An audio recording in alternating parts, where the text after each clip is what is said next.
From Tally to Cali, it's time to wake up. Wake up! Wake up! Warchant.com is your ultimate Seminole sports source. And this is Wake Up Warchant, presented by Corner Pocket Bar and Grill. One ball, Corner Pocket. Now here's Warchant.com's Aslan Hajavandi.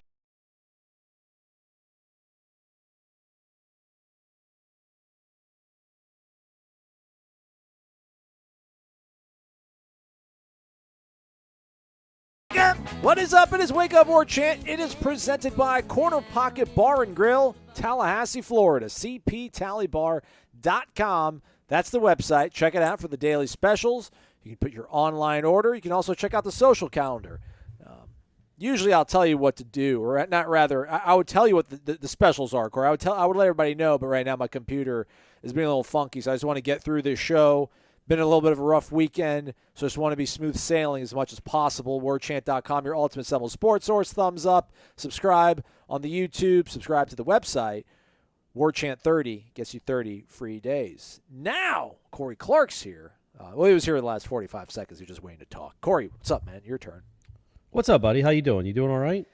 I'm a little bit hurt. Not gonna lie, man. I'm hurt for the real fans, like the real softball fans that go out to the games, not necessarily the ones that go on. I love all you subscribers, and I was guilty of it too, man. Like I would just parachute in June and just dump on 11, like, oh, choke artists, here we go again, we suck. That's what always happens. And I felt bad for the hardcore people that were there, sweating in June, shivering in February in Hauser and having to deal with everything. So I try not to do that anymore, but there was a lot of just second-guessing armchair softball folks just kind of not putting the screw Solani in the team, but just a lot of criticism that I don't know, man. I don't ever want to be the guy that's apathetic to stuff. What happened Sunday, Corey? I mean, they are the number 2 team in the nation, Florida State. Well, they were. I mean, they undoubtedly. I mean, gosh, what were they? 54-5 going into Sunday. 24 consecutive regional victories. They had not lost a regional game since 2013.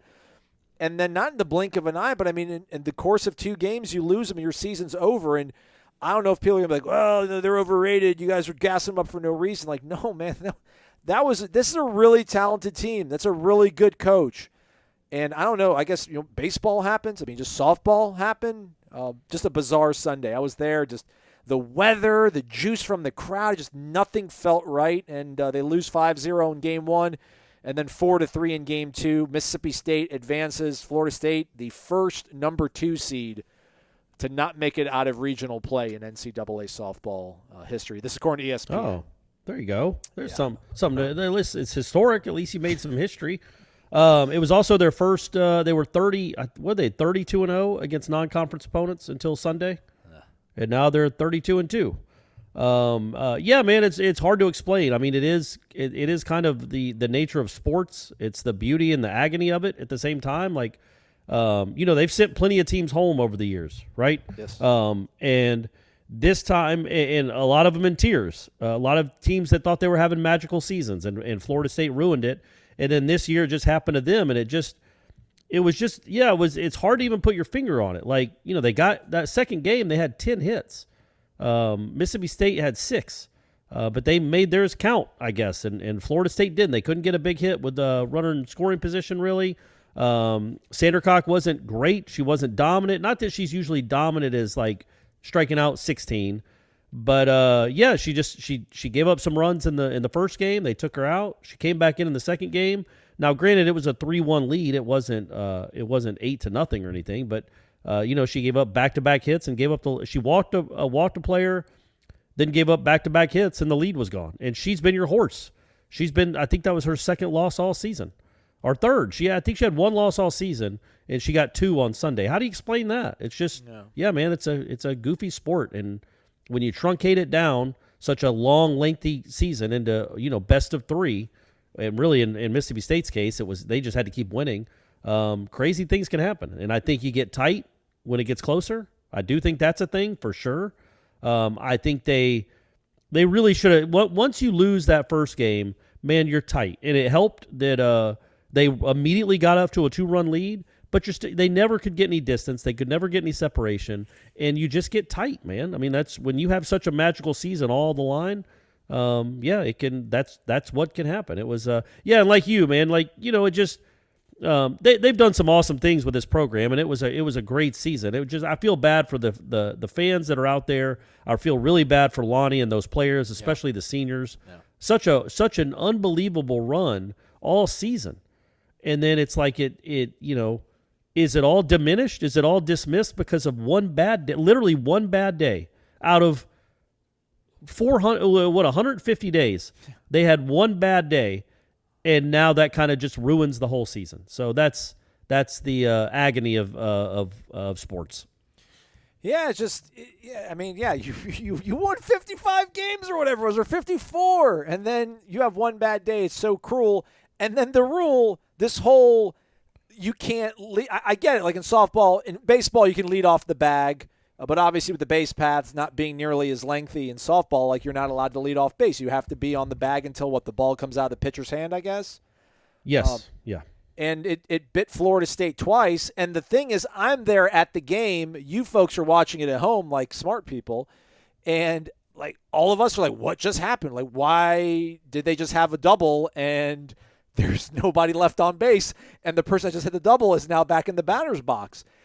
And I don't know if in the moment if the first base ump does yell it out because sometimes when there's a infield fly rule, sometimes like you might not hear it in the press box, but it'll maybe come through on the television broadcast. And people are like, oh no, the ump called it, you could hear it.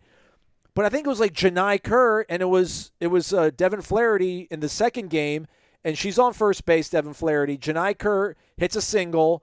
Legs it down to a double. Flaherty makes the third. A perfectly executed hit and run. You got runners on second and third with either one or no out. And then all of a sudden, you see Devin Flaherty slouched over and walk into the dugout, and Janai Kerr going back to the box. And it's like, what? And you look in the scoring online and through the official stat broadcast, and it says that she left base early, so she's out. And then Janai Kerr's got to go back to the plate and go back to her at bat. Why is this not like a tennis serve, Corey, where it's like, fault? Okay, now reset, and then you go back to serving. It's like the entire at-bat plays out. The ball goes into the outfield. They field it. They throw in the relay. Like, all this stuff is happening. People could get hurt. Crazy stuff. And then once the ball is dead, it's like, actually, never mind. That hit doesn't count. She left the bag early. By the way, you're out. You go back to the batter's box. We're going to do this over again. Bizarre rule. And maybe softball fans are used to it because they live and breathe it every single day. But I have never seen that happen, and it's just a really bizarre sort of procedure, I guess. And it seems very punitive. Yes. For you're leaving the base a half a second early, and then basically a whole play doesn't count because of it, and you're out. It's not you have to go back to first. Yeah. It's you're out. You're done. Sorry, you don't get a second chance. But yeah, man, that's the rule. And I know they were calling him on Saturday. I did not see a replay. Flaherty actually got it called on her twice. Yeah. And those are huge. I mean, you got to run on base. You need base runners. You're in a one-run game, and you're giving away outs, literally giving away outs. Now, I don't know how close they were. I know the ones that the umpire called on Saturday that I saw were pretty obvious. Like, they were almost 2 feet on the ground. Like, both feet had landed before the pitch had been made. But Flaherty's been doing this a long time and has been stealing a lot of bases. It seems kind of odd that moment in time she decides to do that. To have that happen. And yeah, man, you think about that. It would have been second, third. They would have walked Edenfield. You got the bases loaded with less than 2 outs and a chance to bust the game open, a chance to take the lead, chance to bust the game open, all that. And it just takes the complete air out of the stadium, out of the comeback, out of the game. And yeah, but that's, they won a game against Virginia Tech in a similar fashion. It wasn't, the stakes weren't as big, but the Virginia Tech girl kept illegally pitching. So, I mean, Florida State made 6 outs in an inning, and only 2 of them had counted because the girl kept illegally pitching, and the pop flies and the ground outs didn't count. They counted as balls. So yeah, man, they got some rules like that in softball, but yeah, they've been around since the game itself, I would imagine. So Devin Flaherty certainly knows the rule, and yeah, it was just a bad time, the worst time for that kind of thing to happen. But yeah, I don't know. I wonder if she had been called for leaving the base early all year. And she left the base early twice in an elimination game where they got eliminated by 1 run. And she's your best base stealer. So she was getting herself in a scoring position. Instead, she's out. Were they both in the second game? I thought one of them was in the first game. Oh, you might be right. Yeah. But either way, that's like two in 1 day. Yeah, 2 in 1 day. Yeah, that's not great. And yeah, they had some bad breaks. Now give credit to Mississippi State, man. They made the plays they had to make. They got the hits they had to hit. They were not a very good team this year. But again, that's just the pressure of the postseason. Is that you have all these expectations. You've done so well. You're like you said, you're 54-5.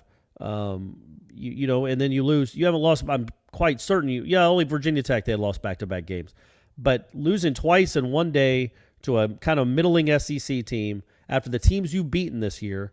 Yeah, man, that was not a great way for them to go out. Clearly, just kind of sad. You feel bad for them. I don't know who you blame. I mean, it's not like they just got blown away in the first game. They kept hitting them right at people. They didn't get big hits when it mattered, but it was an up and down through the whole team. But Sydney Sherrill hit a 2-run homer. Kaylee Mudge had a triple. Kerr had 2 hits in that game. Enfield had a couple hits. Mac Leonard had 2 hits. By the way, Mac Leonard was safe in that 7th inning. I don't quite understand. Maybe they talked about it on the broadcast because I was watching it with the volume down. But you could see the foot hitting the bag, Aslan. I know you were at the game, and they don't. Lord knows that video board doesn't have the capacity to show replays. Time of day, though. You got the time of day when it happened. Her foot is touching the bag as the ball is entering the glove. And I don't know if maybe they think if you can see the ball in the, if it gets past the glove, it's getting to the pocket, but it's past the outer part of the glove, that's considered being in the glove. But I would think it would have to be when the glove clenches shut. Yes. That's when you definitely have control of the ball and it's a catch. Well, if you look at the replay, man, that foot is on the bag as she is clinching it. I mean, it is bang, bang. It looks like a legitimate tie. It was called safe on the field. Yep. And then they overturn it and call it out. And again, you could say, well, the next 2 girls made outs anyway, but you just don't know how the game is going to work. You pinch run for Leonard in that spot. Maybe that pinch runner, if they don't leave early, steals second. Flaherty gets him to third, and the whole feel of the game and the inning changes. Instead, you get an out that I don't think you deserved. I thought she was safe. I just thought it was too close to overturn. If she had been called out, I wouldn't have thought you'd overturn it. She was called safe on the field, and I've watched a million replays in my life. Usually, and I would say 99.99% of the time when it's that close, it goes to the call on the field. Number 1, tie goes to the runner. Number 2, tie goes to the call that was on the field. And I thought with the call on the field being safe, I was really, really surprised they overturned it. But they did, and Florida State lost. And that's why I was going to say this, though. That's why I was so happy for them winning the ACC tournament. That's why I made a point that they should have celebrated, because you just don't know in this sport, man. In any of these sports, really, you just don't know. And they got to accomplish something. It certainly wasn't what they wanted. I'm sure they didn't go to bed on Sunday night thinking, man, I know it sucks, but hey, we got that ACC championship. It's all good. I don't think that was what they were thinking, but that's why I was wanting them to get something that weekend so the 2022 team could be remembered for, frankly, something other than blowing a regional at home, which is what they would probably be remembered for otherwise. Thought about you at the game, Corey. You tweeted about it. I'm sure you've mentioned on this show before. I'm sure you've tweeted about it before. You even said so in your tweet. But the weird nature of this whole NCAA regional thing is that you are rewarded and you get to host, but sometimes you won't necessarily be the home team in your own home ballpark. So in Game 1 on Sunday against Mississippi State, Florida State was the visiting team. So they were in the visiting dugout on the third baseline. And after the game was over, so you just lost. You're now facing elimination. Everything's been going great. You'd won 24 straight regional games. You just lost one. And, boy, you're thinking, oh, gosh, we better win this next game or else our season is over. But first, let me grab my glove and my bat and my helmet, and now we got to walk across the field to this loud, booming dugout. That's really ours, but the visiting team is celebrating it because they just beat us. And we have to wait for them to evacuate it and vacate it so that we can move into it. And Ira was there. I'm like, if only Corey was here to really see this and take it in. It's absurd. I mean, you're the home team, you're the number 2 seed, and you were batting home, or you're batting as the visitor in the first game, and then now you've lost it, and you got to walk of shame into your own dugout because now we'll let you be the home team in Game 2. Bizarre. It is, and it's I actually asked Lonnie about that on Saturday because I was like, is this all? I was like, is this always going to be the case that you're the number 2 national seed? Don't you deserve to be the home team? And she laughed and goes, yeah, that's something we're going to address. I don't know if it'll go anywhere. But, I didn't realize. So they were the visiting team against South Florida, too, on Saturday, and which is just crazy. I mean, they had played one game against Howard as the home team, and now they got to play another game. They both won. South Florida and Florida State won. And so now South Florida gets to be the home team. In your park when they didn't deserve it. They deserve to get the postseason, which is awesome. They didn't deserve to be the home team because they're not the home team. They reward the host bids on merit. So it's really bizarre when it's not like two similar seeds. The higher seed should always be the home team. It just should.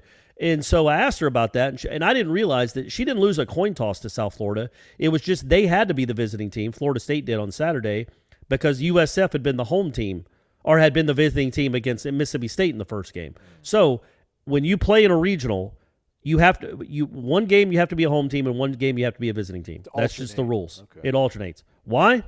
You tell me, man. Oh, so if Mississippi State would have beat USF, Florida State would have been the home team on Saturday in that situation because Mississippi State was the home team against USF. Or they would have done a coin toss. Then they're still going to bring in a coin. They still don't want to just give it to the home team. Yeah, it's just not. Yeah, so Jeez. It wouldn't matter. So they do it for baseball too. I've been complaining about it for years. And Lonnie's point is the point I've always brought up.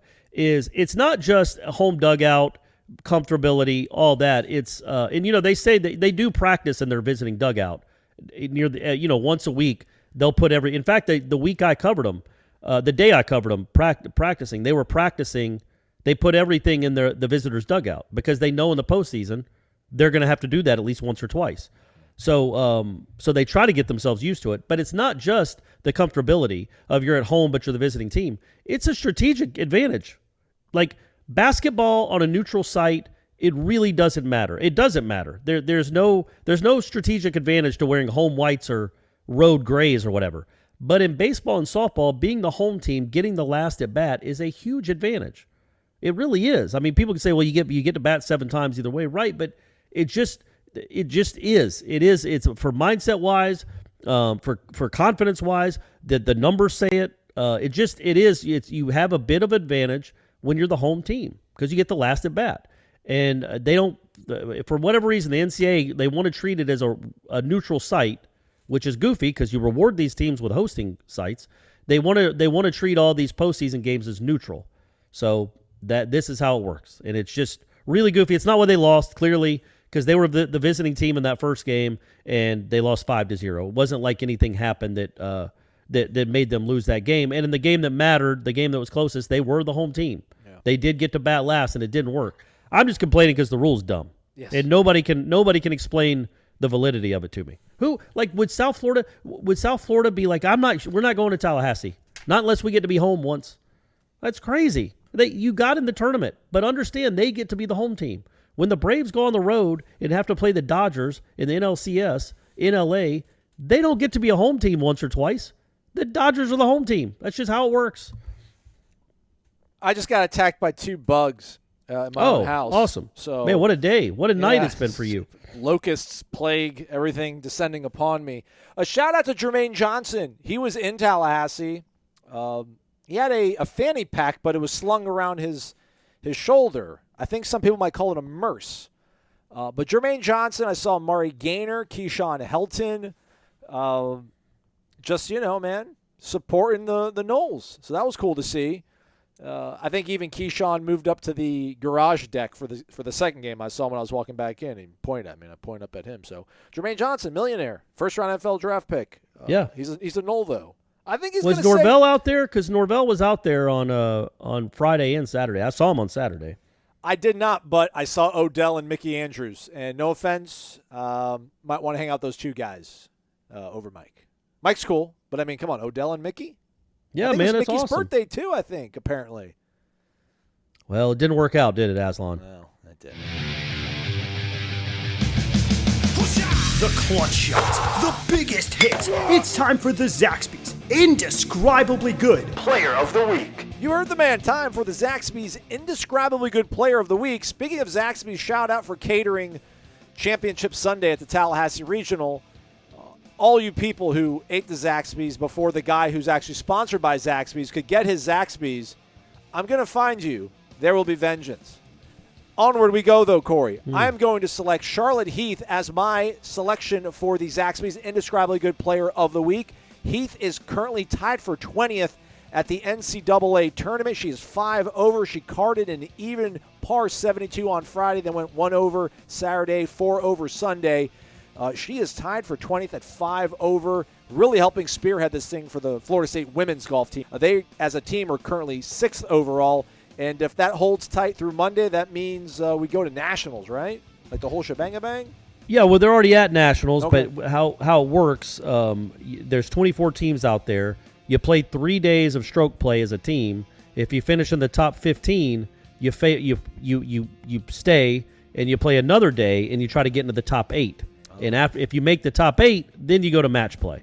So they got one more day, Monday. It's really tight. They're at plus 23. Tied for 7th are 2 teams at plus 24. So it's gonna be a dicey one on Monday. But if Heath and them can get it done, they'll have another chance to maybe make some noise there. Maybe they'll be the ones that win the national championship for Florida State sports this year. All right. Who you got for us, Corey? Yeah, I'm going to go with Sydney Sherrill. She will not be winning a national championship this year. Her career is over. But just a shout out to her and kind of just paying homage to her career. Legitimately one of the all-time greats in the conference's history, not just Florida State's history. And I thought it was a great moment. It didn't hold up. But right after that awful loss, to come out and hit a 2-run bomb in the first inning in the elimination game, sometimes that's enough, 2 runs. It was not. But just that's a cool moment for her, even though the end of it was not. So shout out to her, just on a great career. She is a national champion. She played multiple College World Series, and she was part of the best regular season in Florida State history. And didn't end the way we wanted it to for her and, for us even, Aslan. But, yeah, she's a champion, right? She's indescribably good, even in defeat. Well said, Corey. Those are selections, Charlotte Heath and Sydney Sherrill, our Zaxby's Indescribably Good Players of the Week. Man, the game thread, again, got heated. Looks like I saw somebody just apologized for the way they acted on the thread, the game thread, tribal council at warchant.com. Noleman32 apologized to a guy. I apologize for my lack of class this evening. Look at that. Oh, okay. Tempers were running high, man. It was crazy on there. I want to send a shout out also on the warchant.com tribal council to G.A. Noles 86, I think it is. I'm trying to find it here. I'm scrolling on my phone. I'd rather have my laptop at my disposal, but alas, I do not. G.A. Knowles 54 says, best of luck, Aslan and Corey. I don't know what y'all are about to talk about the next few weeks now that the softball team is out and the baseball team isn't likely to do anything either. F4 Gary says, how about early vacation planning? So, Gene, that was his idea, not ours. But if you guys have any good ideas for vacation destinations, possibly abroad and domestic for our guy Corey, since he doesn't like aeroplanes all that much, let us know. Because baseball, who knows what's going to happen? As we talk, D1 baseball released a projection, and this is before we go into conference tournament play. Florida State is in a pod with Virginia and Notre Dame, if I'm not mistaken, Corey. They'll play Wednesday and Thursday. If they win those 2 games, they'll advance to the semifinals. Yeah. It's just too long to describe how it works. I don't know. I think they just got really ahead of their skis, whomever in Greensboro, to figure out this method to determine a conference champion. But anyhow, D1 baseball's first sort of big-time projection before we go into conference championship weekend has Florida State as a 3 seed going to Auburn, where they would face Coastal Carolina, and then College of Charleston would be the 4 seed taking on the host Auburn. Not that scared of that. I like that. I'll take that. Better than Knoxville. I thought maybe Hattiesburg would maybe be on the plate, but they've got us going to Auburn. But we'll see how things work out with conference championship weekend coming up. Florida State had everything in the palm of their hands baseball-wise after that series victory over Miami last weekend.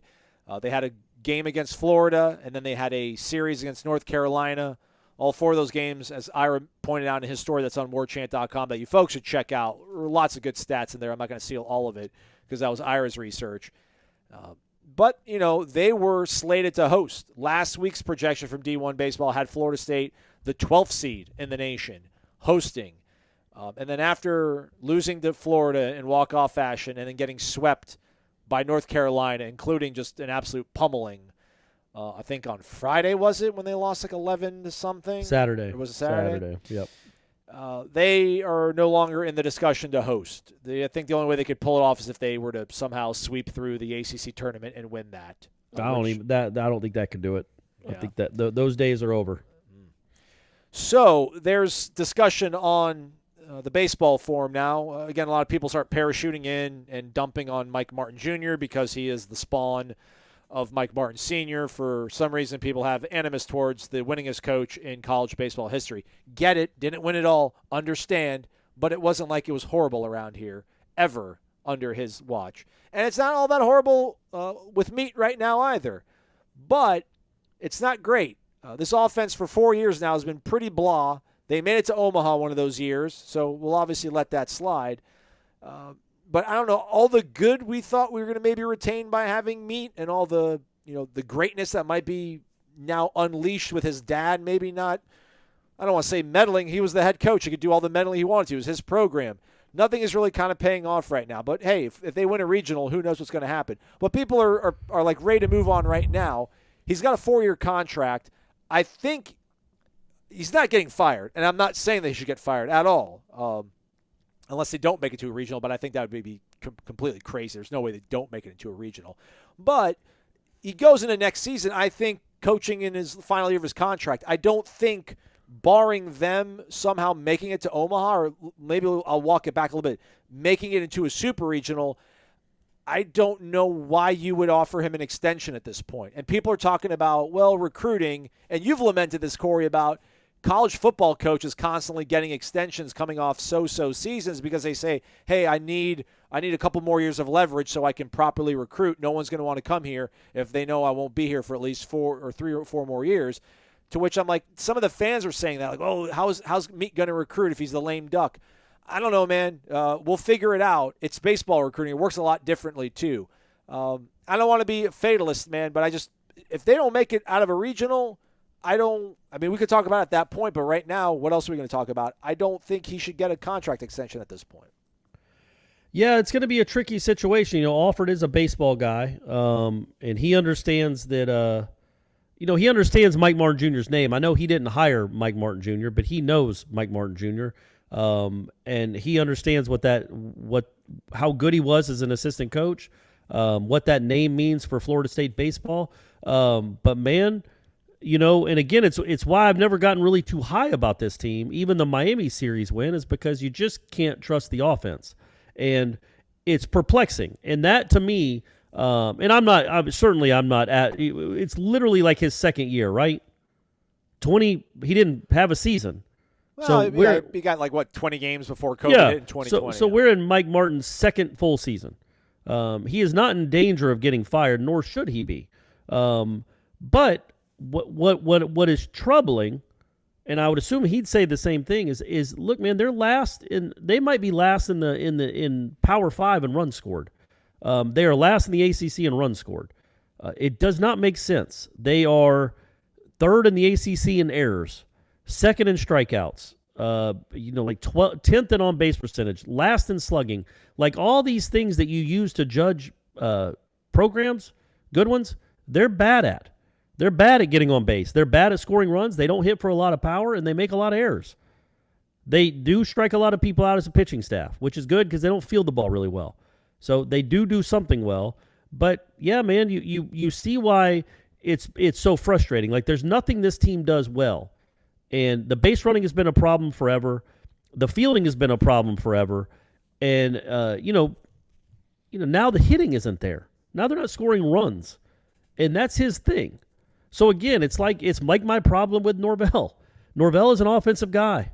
He got hired to coach at Florida State almost solely because of all the points. I mean, they won games, but they won games because they were scoring 45 points. So they were winning a lot of games 44-36. And he was, a top 5 in the country in offense, Norvell was. And that has not translated here. What's weird about Meat is he was doing it here.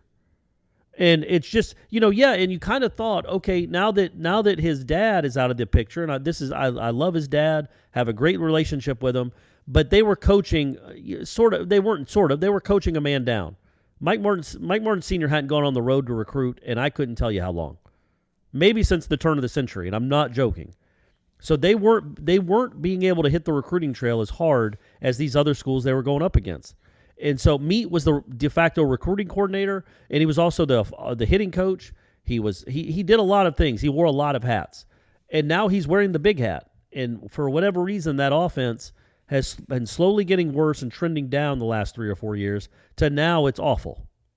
And it's just, what are we, 55 games into the season, Aslan? And he still doesn't know what his rotation is or what his lineup is. And that's one thing on the bullpen. Nothing. Yeah, there's so many questions that have just not been answered. Is Ross Dunn a guy? I don't know. He was bad again this weekend. Yeah. Is Carson Montgomery a starter? Doesn't need to be, but you keep throwing him out there. He gave up 4 in the first inning. They still came back and they should have won that game or were 1 strike away from winning that game. But yeah, man, there's still so many questions as we get into postseason now. And usually this is when you should be rounding into form. All that said, yeah, that was a gross weekend. Bryce Hubbard, I don't know what you say or what you do about the kid, man. He can be great, and he can give you 3 outs and fidget all over the place and look like he'd rather be anywhere else in the world than on a pitcher's mound, which is how he looked on Saturday. Every time he threw a bad pitch, he'd run his hand through the dirt, swipe at it, then hit another guy in the back, swipe at it again. Just didn't compete. And they had already lost 2 games. They were on a 3-game losing streak. You needed your so-called second ace, quote-unquote, to compete. And my man got 3 outs. So can you count on him in the postseason? Don't know. You don't know what you're going to get. But that was a really kind of, for a kid that can be a big-time pitcher, that was a small-time performance when you needed something big out of him. And that's happened a few times. But overall, this team's just so bad on the road. Were they 6-15 or something? And 2 of the wins were against a horrible Boston College team. Like, they're just awful on the road. So, I don't know, man. It's hard to put a finger on it. Why they are so bad offensively, but they are. They don't have any elite hitters. I think the 2 freshmen can become that. They aren't that yet, and it's weird that he decides. I don't know, man. 52 games in the season that Brock Mathis is going to be platooning at first base now. When when he hit a bomb, he had a few hits this weekend, but it's like, okay, it took you that long to know that Terrell can't hit lefties, and this you finally went this, like, what took so long, and can he play first? So just way too many question marks for an NCAA tournament team as we're almost in June. It's been a really bizarre season. They went 7-12 on the road in 1978. They just went 6-13 this season. 6-13. Sorry. Well, they haven't played the 2 games in Charlotte yet. Yeah, that's right. Forecasting. Silver linings, right? Would 8-13 be a better winning percentage than 7-12? No, I was saying I said they were 6-15. Oh, I got you. Which they still have a chance to get to. Yeah, I mean, Jaime Ferrer's great, man. Jaime Ferrer's going to be really good talent. James Tibbs, the same. Yeah. Not having Tyler available every single day, I think, has been a bit of a bummer. I know he's battling a shoulder issue, but again, I don't know how much of this is playing matchups. This has been 2 years, though. Yeah. This is 2 years of this. Yeah. So is he like Jordan Travis? You just can't count on him to be healthy? And I'm not taking a shot at the kid, but he hasn't been healthy really for 2 years. And he hasn't been able to play in the field.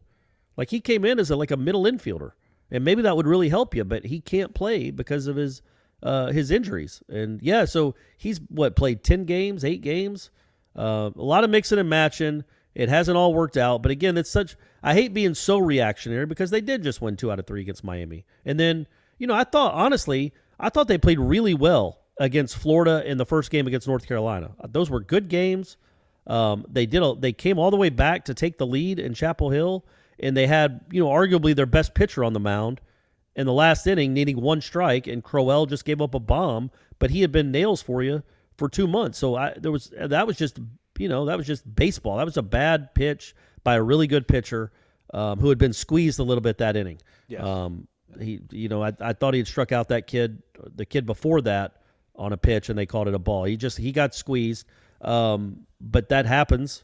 and you give up a walk-off, and then, you come out the next night and you give up, you get a two-run lead immediately after 3 batters. You have a 2-run lead, and you're like, okay, that's a good way to answer. Just chalk up that 9th inning loss as like a hiccup, but you guys are playing well, and then Messick goes out and gives up a 2-run bomb. He's your ace. And then, and then I don't know if you watched the game for the people that didn't. So it's 2-2 in the bottom of the second.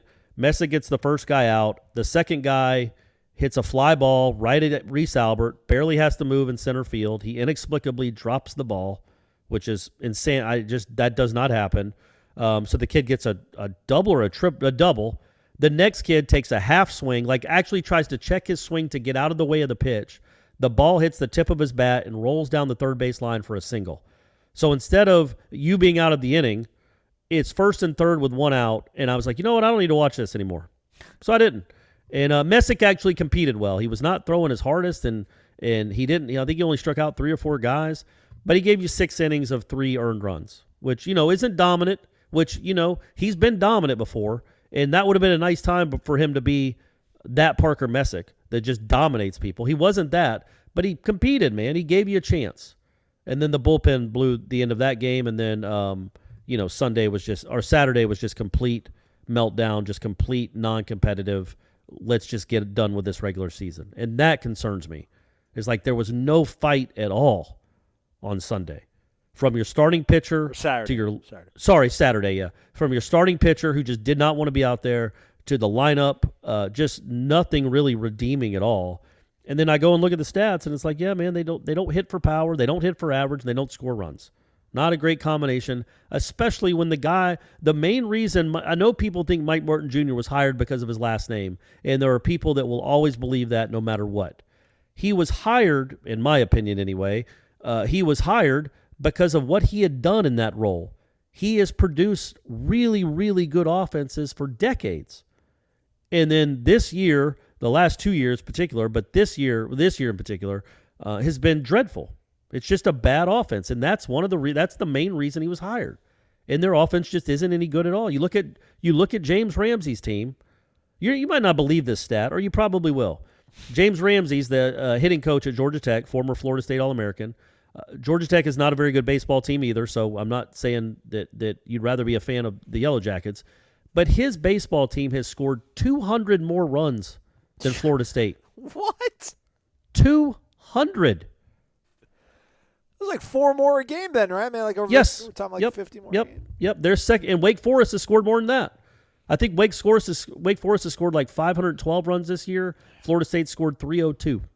Yeah, I mean, you could always count on Florida State to score something absurd in a weekend. There would always be like one game where they'd win 12-3 or something. That hasn't happened in a while. I mean, it just not in the sort of at the clip it had been. And what you wonder about, and this might, I mean, they really do talk about recruiting and that he was having a hard time on the trail because everybody knew his dad was going to retire, who's going to be the head coach. So they were losing out on guys. That's not an excuse. It is a fact, though. But look at their lineup. Like, one of the kids is his son, who wasn't going to go anywhere else.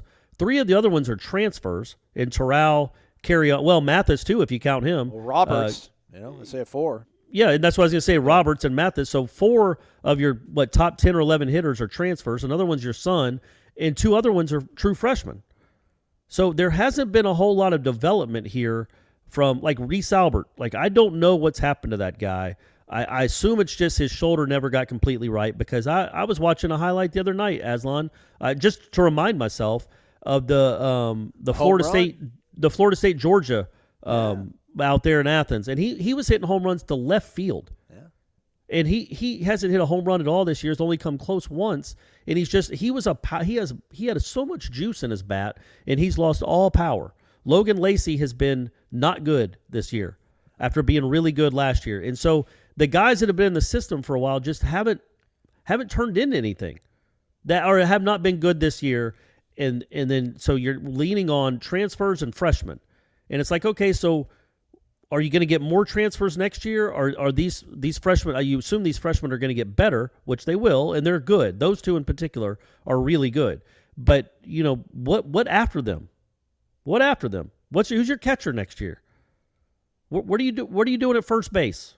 All these questions that just You just wonder, and you're also losing Messick.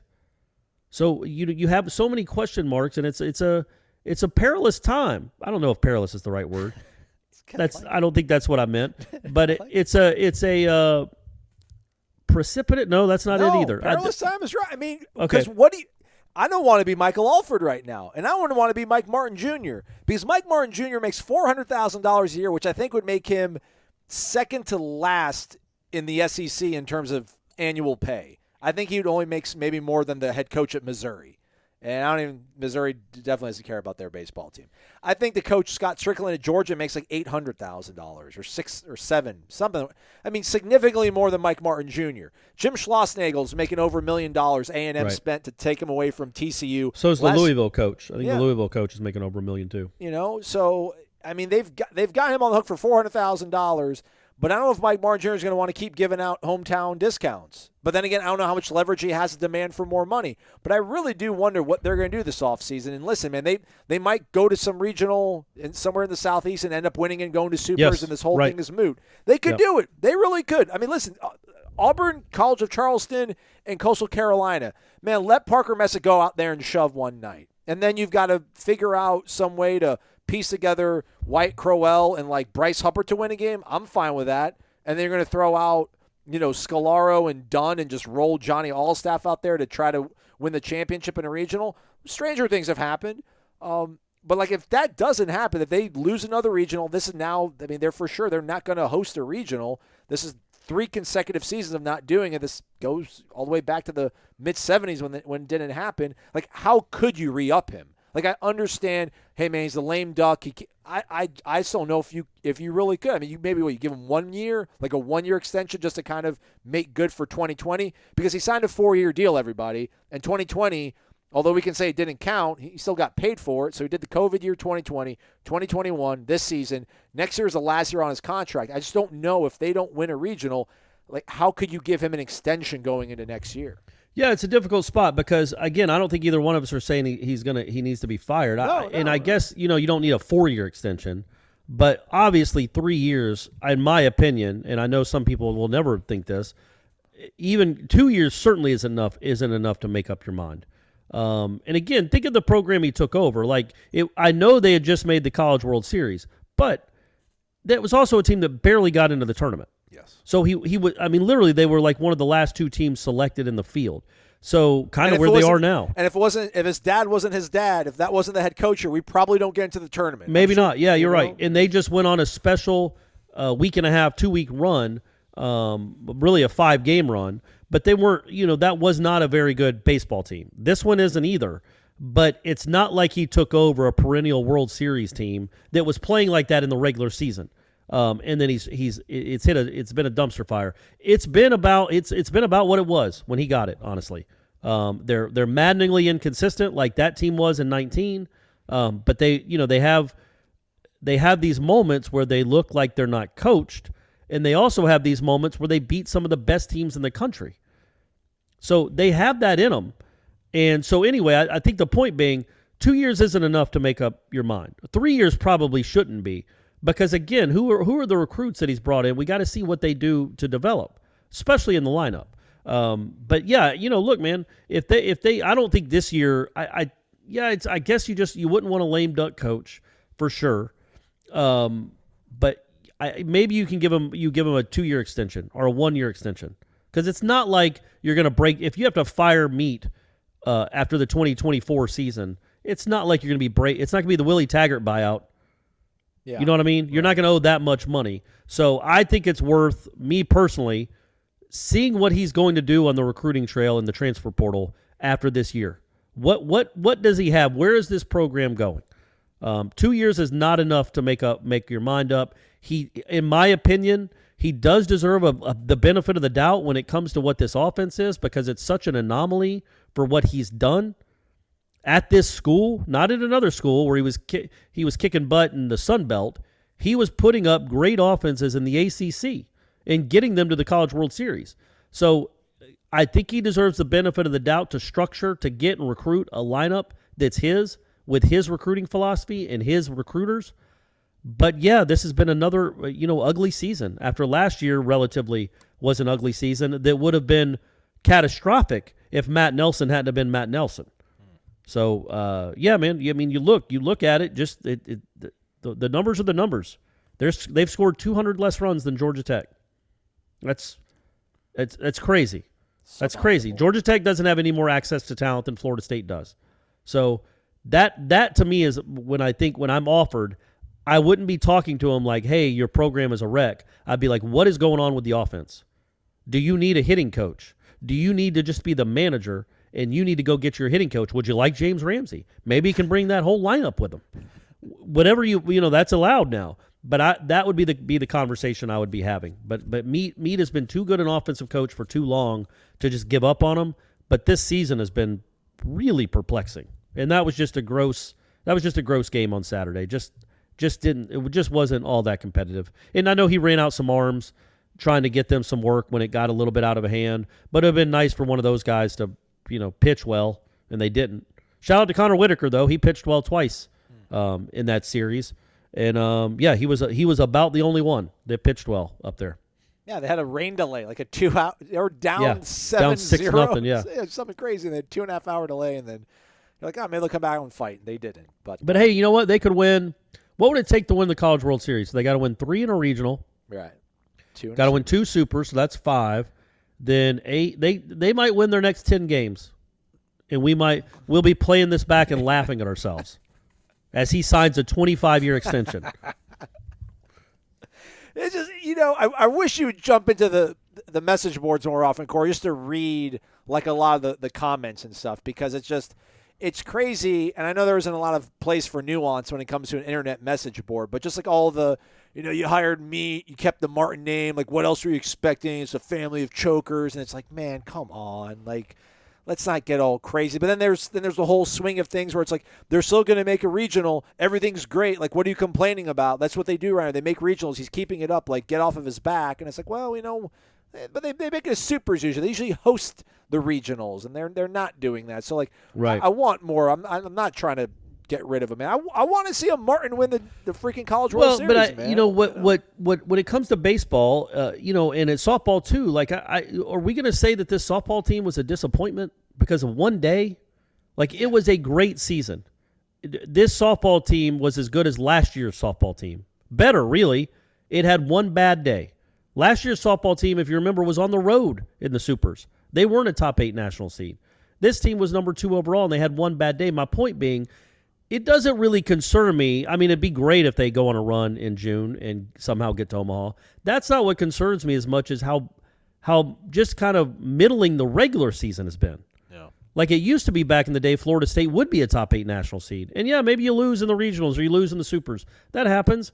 But that doesn't just diminish, in my eyes, the state of the program, because the program, if you're a top 8 national seed, is in really good shape. But when you're around 25 or 26 and you're kind of hovering there for multiple years, you don't want to get used to that. Again, I'm using the term relatively, mediocrity. Florida State is a top 10 consistent baseball program, which is where it needs to live. It doesn't need to live in, let's just make a regional and see what happens. That's what Troy does. That's not what this program needs to be. That's what Auburn does.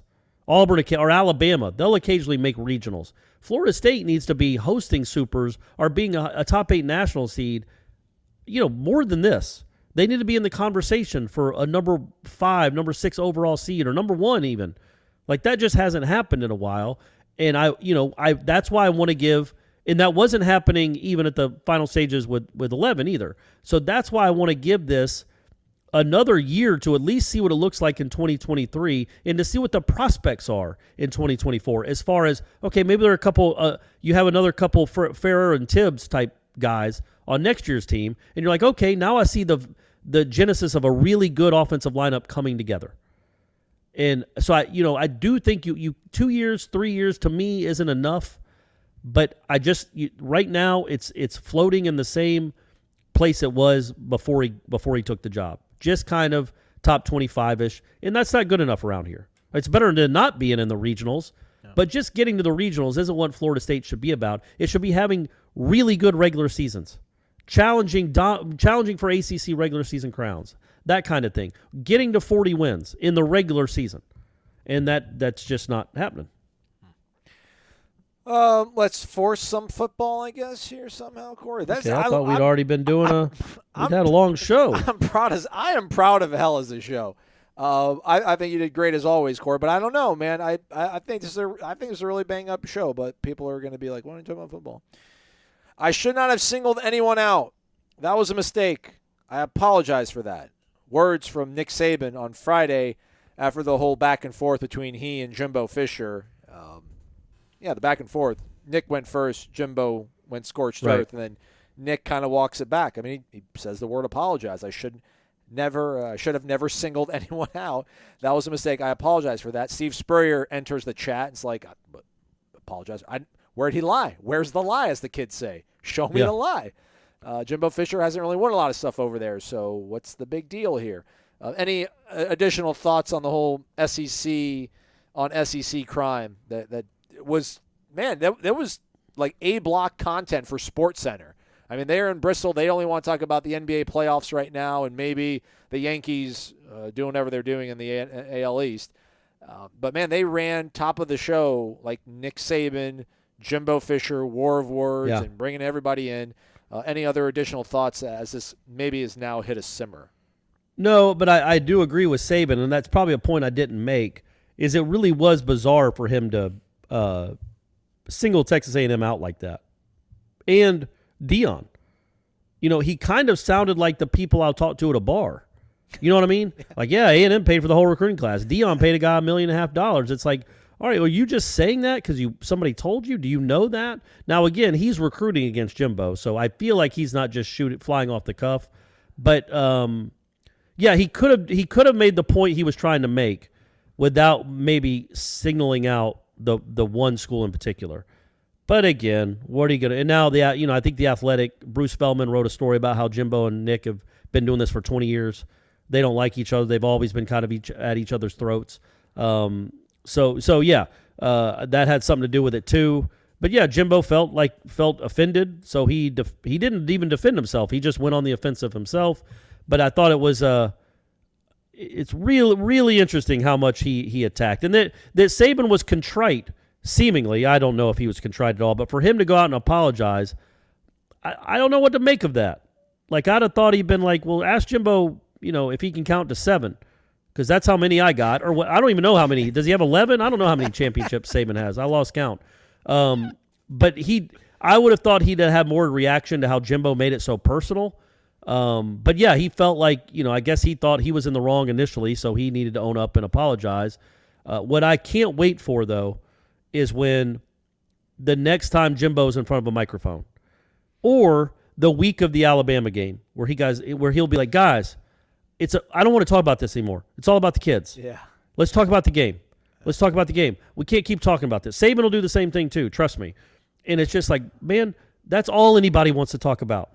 You just attacked the greatest living coach for 10 minutes, and now you are going to be like, I don't want to talk about this anymore. It's in the past. You got any questions to ask me about, that it'll just, because it could go on forever. But it won't. It won't. I'm sure Sankey said something. He did. To the effect of, let's not do this. Let's cut this out and not do this anymore. Yeah. A&M's athletic director, Ross Bjork, I don't know why Nick Saban would say what he said, except he's threatened. There is a saying, an emperor who loses their dynasty lashes out. He seems to be making excuses. Is that really a saying? I don't think so, man. All right. To have personal attacks to say the only reason A&M is recruiting well is NIL money, is wrong. The part that is frustrating is to say NIL is the only reason kids are choosing our program. That is hypocritical, and I don't know why we are the target. He didn't say that. Why is that hypocritical, though? But it also, he didn't say, when did Saban say, they got all those players? Because he said they got the number 1 recruiting class, and I don't remember how he phrased it.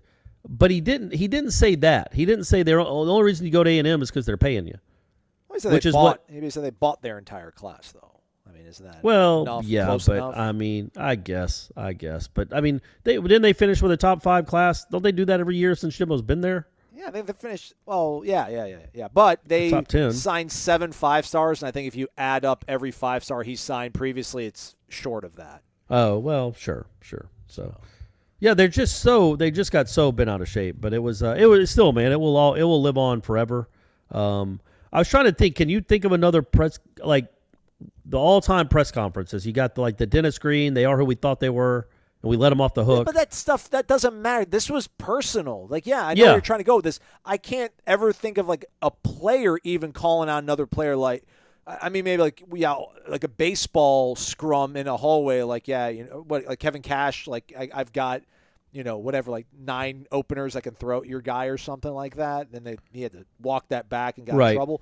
But no, I mean, you call a guy narcissist and, I mean, just trying to blow up his entire spot, trying to just really bring down his entire persona that he's cultivated his entire career over, I don't want to call it an innocuous statement, but just, man, that was not proper response, man. Like there's an equal and opposite reaction for every action in the world. Like that was not. I don't think he should have handled that way. But that was nuts. It's nuts. Yeah, I can't think of any head coach going after another head coach in that sort of vein at all. That's what makes it timeless. We're going to keep talking about it. Lonnie should have gone after that first base umpire in her post game, but she didn't. Too classy. She's too classy. All right, we'll come back tomorrow probably with Tom. Tuesdays with Tom. If there's 2 things you want me to ask Tom, let me know. Tweet at me. We'll keep trying to crank out as many shows as we can this week. Maybe we'll do 5 again. Who knows? Maybe. Probably. But stay connected to warchant.com. In the interim, we continue to research the depth chart. We rate the room, if you will. Tom Lang breaking down the segment groups, what they've got, what's coming in, how you would rank and rate the rooms, if you will. And then the Jeff Cameron Show, 1 to 3 o'clock. Headlines going down this week as well, Corey? Of course it is, man. Of course it is. Okay. I'll be tomorrow, 1 to 3 o'clock. Tune in 1 to 3 to hear Jeff on Warchant TV as well as 93.3 FM. Warchant.com, the ultimate Seminole sports source. Stay tuned with us there. For Corey, I'm Aslan. Thank you for listening to Wake Up Warchant, presented by Corner Pocket Bar and Grill.